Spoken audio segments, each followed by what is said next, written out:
Fans are worried for Khamzat Chimaev after this Instagram post that he posted literally yesterday of a famous Russian dictator on the wall of his gym. And I think a lot of people might be confused about why the hell is this even happening? I mean, people are making memes like this. I've talked about this before, but Khamzat Chimaev has some pretty strong ties to this dictator, Ramzan Kadyrov, who is known for doing some horrific things. Like, I've literally talked about this in a full-length video before, but we have a big update because Khamzat Chimaev posted this, which has some fans concerned, has some fans, being mad at Khamzat Chimaev. I kind of want to talk about it because it is a little bit of a difficult issue because a lot of people are speculating, is Khamzat Chimaev in danger? Is this Russian dictator forcing him to post it? Because, well, Khamzat Chimaev doesn't live in Chechnya. So if he tells Khamzat Chimaev he has to post something, Khamzat's going to think about his family. If this leader is asking Khamzat to post these pictures to, probably help his public image, I mean, that's a big problem because I'm sure Khamzat doesn't want to be doing this. This is D1 glazing. I mean, this is literally just glazing. We saw the MMA guru actually come out, big Khamzat Chimaev haters, say there are a lot of things you can insult Khamzat Chimaev for, but his mandatory and enforced glazing of Kadyrov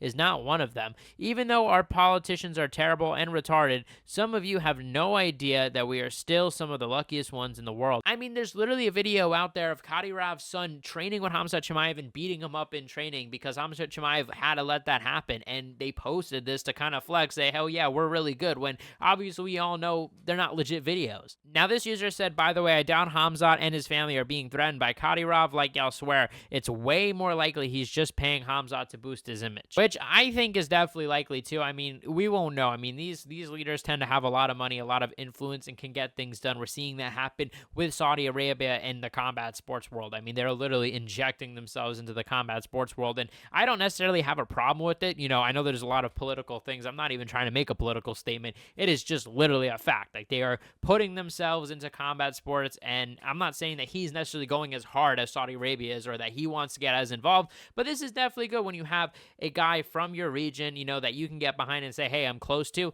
I'm sure it can help you, help your public image, help boost your popularity, maybe make you seem like a more down-to-earth guy. I mean, it's literally what Trump has done in America. As always, guys, join the Discord link down below to submit what stuff you guys want me to react to. But let's see, guys. So Roger Jackson, apparently, he got charged with the felony today. Obviously he got arrested. We talked about it when it happened, but misdemeanor battery after assaulting Psycho Stu and has pleaded not guilty to all the charges, guys. I mean, honestly, we got to hear him out. I mean, it's like there's a video of him doing the crime, right?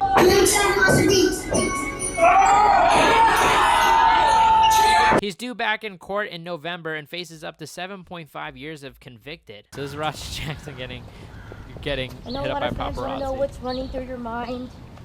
I don't think he's I know, especially because you're facing, some charges right now. Yeah, I guess nothing much here. No comment from Roger Jackson.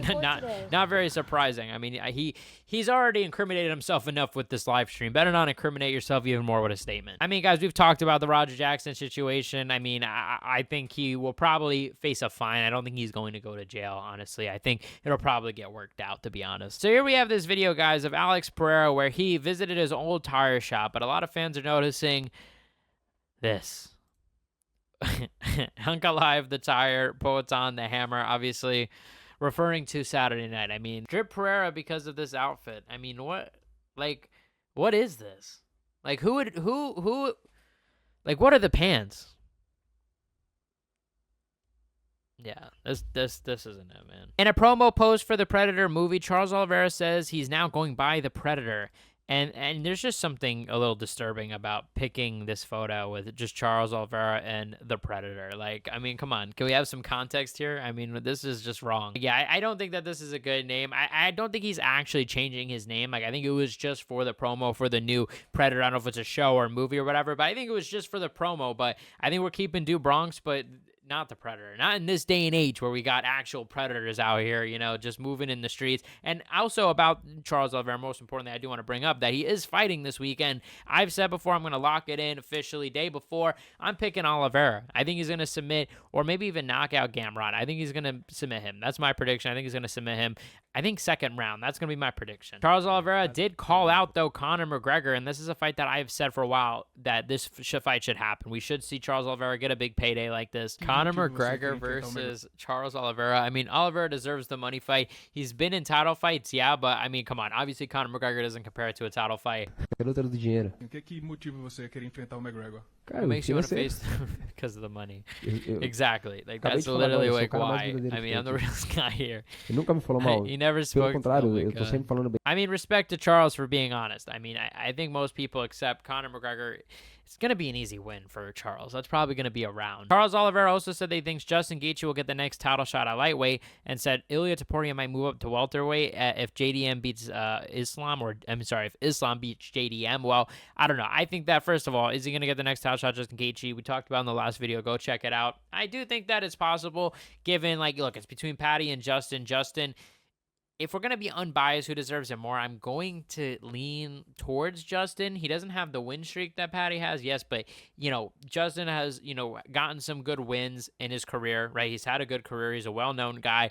You know, he deserves it. I would say, you know what, he's not coming off of a loss. He beat Rafael Fiziev. I know it was short notice, but still, look at his career. I wouldn't mind seeing that fight just for, you know, Ilya's legacy, really. You know, that's a big legacy fight for Ilya to have Justin Gaethje. Justin is a big name. Justin is a guy who's fought Khabib, who's fought Oliveira, who is, I mean, not really given those guys necessarily so big problems, but there have been problems nonetheless. Even minor, like Khabib's calf just being hurt. You know what I'm saying? Like Justin Gaethje, he's up there, right? He's fought everybody. Like he's been the guy for like the past 7 years at lightweight, like at the top, one of those guys. So I think why not just make the fight? But I do not think it would be smart at all for Ilia Topuria to move up to welterweight. That is way too much.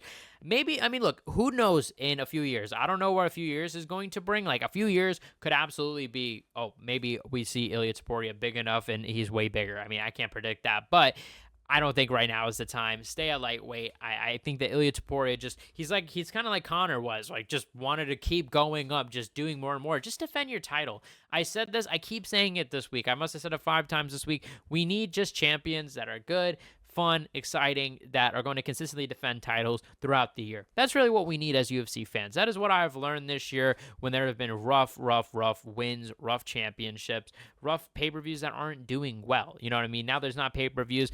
We'll see how the sport grows. But Mike Tyson on why he'd never be in the UFC in his prime. 5 of the biggest UFC fighters combined couldn't match my pay. Like, he's friends with Dana. Like, what do you think Dana thinks about this? Like, Dana's definitely not happy. You in your prime, you would have been a UFC fighter or something like that. Because then the biggest UFC, 5 of the biggest UFC fighters combined couldn't match my pay. Oh. Yeah, match. I don't know. It wasn't worth. Listen, I don't know how much Mike Tyson was getting paid back then, but 5 of them, I mean, 5 of the biggest UFC fighters, Conor McGregor gets paid a lot. Jorge Masvidal's gotten paid, you know, a lot, a few times. I don't know what his like last paycheck was, but for sure there have been big paychecks that the guy has received.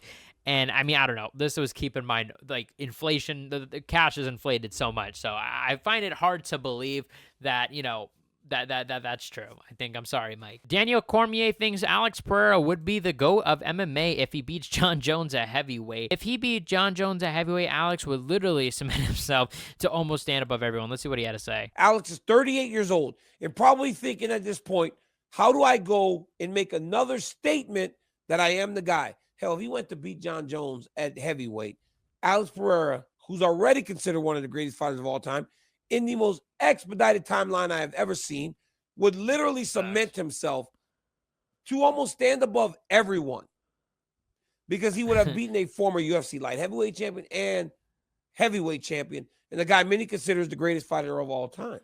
I mean, yeah, I honestly think, I mean, look, I don't know if necessarily beating, it's tough to say because I don't know. Like, if he beats John Jones, I'm curious to see what the reaction will be. Will it be, oh, Pereira's so good, or will it be questions if that was the best John Jones? Because I think it will be mostly questions, because let's be honest, we've been questioning for years, is John Jones washed? You know, is John Jones just getting lucky? You know, we're kind of questioning this over and over again, and it's like, at a certain point, I think if he does beat Pereira, I mean, it's kind of, I think most people would probably figure John in his prime at light heavyweight would beat Pereira. You know what I mean? And it just is, this is an older John Jones, so I don't know. I don't think that the fight will ever happen. I mean, I don't know. I shouldn't say will ever happen, because it really isn't that hard to make. John is on board. Alex is clearly on board. The UFC really just need to be on board, and there's a really good reason for them to be on board, which is that this fight would generate a lot of money. But it really all depends. I think if Aspinall loses, why not? Like, I mean, I think then the fight has a huge chance of happening, but it's like if Aspinall gets and beats Cyril Gane, it's like, is there really, I don't know. Have we moved on from John and Aspinall? I mean, let me know in the comments. Like, these are all big questions. I don't know. Maybe I'm even overthinking this, but at the end of the day, I don't know. I think that him going up to heavyweight and just getting another belt in and of itself would just cement him as the greatest. So I think even if it's not, I actually think it's more impressive if he beats Aspinall. You know what I mean? But I don't think he would beat Aspinall. I mean, I think maybe there's a chance he could beat John, but I don't know. It really just depends. I would have a lot of questions how John is going to show up. Dylan Dennis says Hunter Campbell was worried about Dennis potentially being on Tough for the UFC. So I feel like we've heard about, Dylan Dennis being in the UFC. We've heard a little bit about Contender Series. I didn't know about Tough necessarily. Like, I think maybe he's mentioned this actually before. It does sound a little bit familiar, but here's what he had to say. Let's actually just see what he had to say. Like, I don't see why they wouldn't let you in the UFC. That's the question I have too. I offered to be in the Tough House, which is actually crazy. And Hunter said that I was gonna punch someone in the house and just get out and then use it for clout or something like that. That was kind of like his thing. And he was like, just tell him to get more fights. They're scared that I'm just gonna be too crazy. Like the whole Logan buildup was crazy. I mean, that's what he was known I hit him with a for. microphone and all that bullshit. And I think they think that I'm gonna bring that to the UFC where it's like a totally different game, That's why this time I was a little bit more calm and showed them that, I can be respectful and I could do that. But, obviously when someone hits you in the nuts with a fucking bottle, I'm going to throw a mic at their face. But yeah, I don't know. I think they're just scared of me. Like Dana White even said it. Like he's always getting in trouble. Like every time I go somewhere, I get into fights with people. But at the end of the day, they're UFC fighters that have security, and I'm there by myself, and they're gonna attack me. I'm gonna fight back. I'm not gonna just sit there and not, and take it. But yeah, I don't know. The Contender Series is like, I don't know. I feel like my name is too big for that. Like I feel like I need to come in like Ben Askren came in and like fight someone big, be on like a main card where like because everybody wants to see me get knocked out. I mean, it is what it is.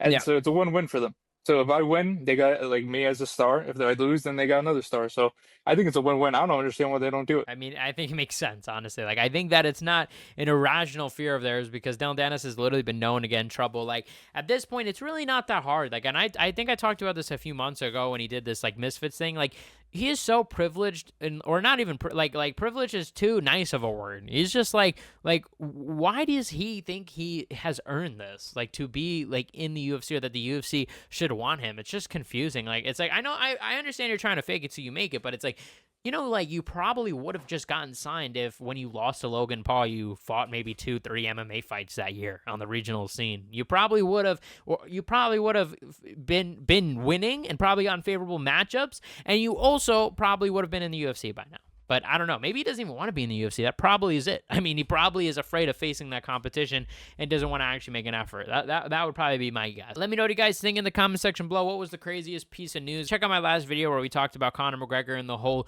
getting suspended situation. You guys are the best fan base in MMA. Hit the subscribe button, like, comment, and share. And I'll see you guys in the next one.